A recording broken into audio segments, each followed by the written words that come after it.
భార్య: ఏమండి, మా చెల్లికి ముద్దు పెట్టారంట, నిజమేనా?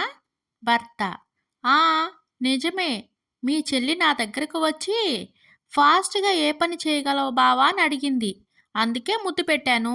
భార్య: నేను ఫాస్ట్‌గా ఒక పని చేయగలను. అది ఏంటో నీకు తెలుసా? అని లాగిపెట్టి ఒకటి పీకుతుంది. భర్త: ఇదేంటి ఇలా కొట్టావు?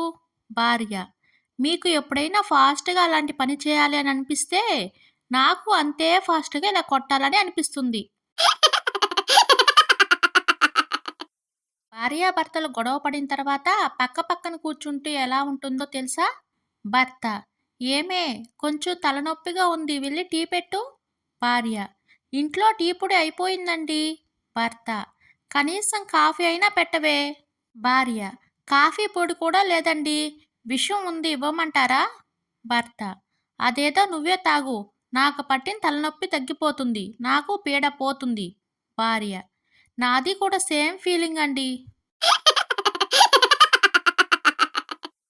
భర్త: ఏమోయ్, మన పక్కింటి పంకజం గారు కోమాలోకి వెళ్ళిపోయారంట.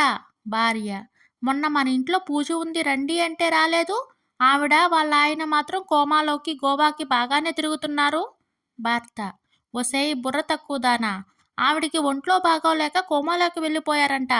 భార్య: ఒంట్లో బాగోలేకపోతే ఇంట్లో ఉండాలి కానీ అక్కడికి ఇక్కడికి తిరుగుతారేంటండి? అయినా మన ఇంట్లో పూజకి రాలేని వాళ్ళ గురించి నాకెందుకు చెప్తున్నారు?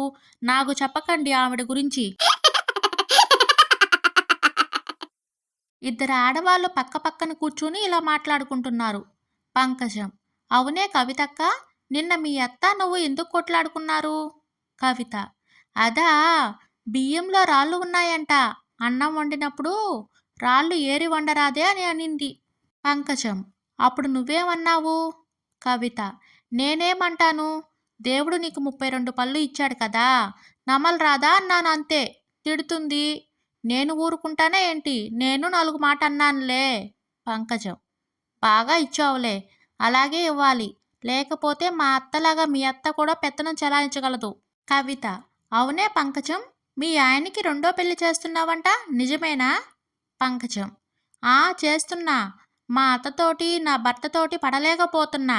మా అత్త ఎంత గయ్యాలిదో నీకు తెలుసు కదా, దానికంటే గయ్యాలి దాన్ని తీసుకువచ్చి పెళ్లి చేస్తా, తిక్క కుదురుతుంది.